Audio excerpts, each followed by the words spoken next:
सभी को जैम सीखी। आज हम पढ़ेंगे यशायाह 31 और 32 अध्याय। परमेश्वर यरूशलेम की रक्षा करेगा। हाय उन पर जो सहायता पाने के लिए मिस्र को जाते हैं और घोड़ों का आसरा करते हैं, जो रथों पर भरोसा रखते क्योंकि वे बहुत हैं, और सवारों पर क्योंकि वे अति बलवान हैं, पर इज़राइल के पवित्र की ओर दृष्टि नहीं करते और न यहोवा की खोज करते हैं। परंतु वह भी बुद्धिमान है और दुख देगा। वह अपने वचन ना टालेगा, परंतु उठकर कुकर्मियों के घराने पर और अनर्थकारियों के सहायकों पर भी चढ़ाई करेगा। मिस्री लोग ईश्वर नहीं मनुष्य ही हैं, और उनके घोड़े आत्मा नहीं मांस ही हैं। जब यहोवा हाथ बढ़ाएगा तब सहायता करने वाले और सहायता चाहने वाले दोनों ठोकर खाकर गिरेंगे, और वे सब के सब एक संग नष्ट हो जाएंगे। फिर यहोवा ने मुझसे यूँ कहा, जिस प्रकार सिंह या जवान सिंह जब अपने अहेर पर गुर्राता हो और चरवाहे इकट्ठे होकर उसके विरुद्ध बड़ी भीड़ लगाएं, तो भी वह उनके बोल से ना घबराएगा और ना उनके कोलाहल के कारण दबेगा। उसी प्रकार सेनाओं का यहोवा सिय्योन पर्वत और यरूशलेम की पहाड़ी पर युद्ध करने को उतरेगा। पंख फैलाई हुई चिड़िया के समान सेनाओं का यहोवा यरूशलेम की रक्षा करेगा।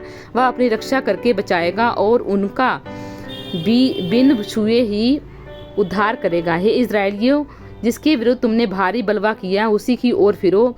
उस समय तुम लोग सोने चांदी की अपनी कमर मूर्तियों से, जिन्हें तुम बनाकर पापी हो गए हो, घृणा करोगे। तुम असूर उस तलवार से गिराया जाएगा जो मनुष्य की नहीं, वह उस तलवार का कोर हो जाएगा जो आदमी की नहीं, और वह तलवार के सामने भागेगा और उसके जवान बेगार में पकड़े जाएंगे। वह भय के मारे अपने सुंदर भवन से जाता रहेगा, और उसके हाकिम घबराहट के कारण ध्वजा त्याग कर भाग जाएंगे। यहोवा जिसकी अग्नि सिय्योन में और जिसका भट्टा यरूशलेम में है, उसी की यह वाणी है।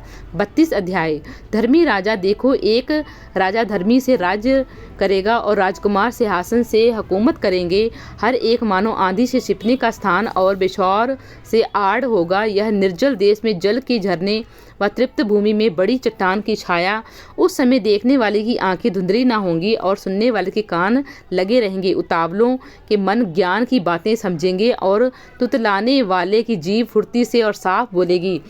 मूढ़ फिर उधार ना कहलाएगा और ना कंजूस दानी कहा जाएगा, क्योंकि मूढ़ तो मूढ़ता ही के बातें बोलता और मन में व्यर्थ अनर्थ की ही घड़ता रहता है। वह धर्म के काम करे और यहोवा के विरुद्ध झूठ कहे। भूख को भूखे ही रहने दें और प्यासे का जल रोक रखें। छली की चालें बुरी होती हैं। वह दुष्ट युक्तियां निकालता है कि दरिद्र को भी झूठी बातों में लूटे, जबकि वे ठीक और नम्रता से भी बोलते हों। परंतु उधार मनुष्य उधारता ही की युक्तियां निकालता है, वह उधारता में स्थिर भी रहेगा।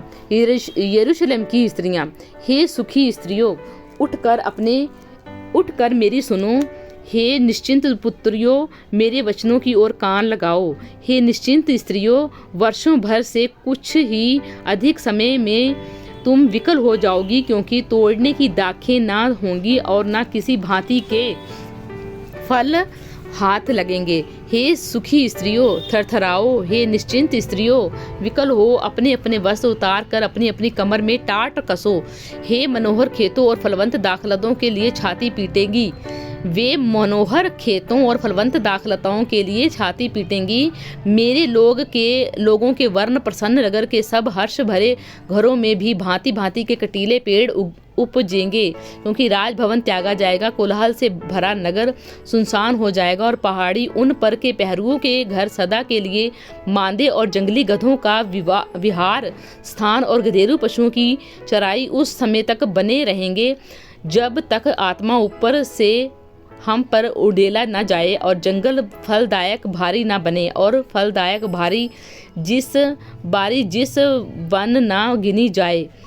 तब उस जंगल में न्याय बसेगा और उस फलदायक बारी में धर्म रहेगा, और धर्म का फल शांति और उसका परिणाम सदा का चैन और निश्चिंत रहना होगा। मेरे लोग शांति के स्थानों में निश्चिंत रहेंगे और विश्राम के स्थानों में सुख से रहेंगे। वन के विनाश के समय ओले गिरेंगे और नगर पूरी रीति से चौपट हो जाएगा।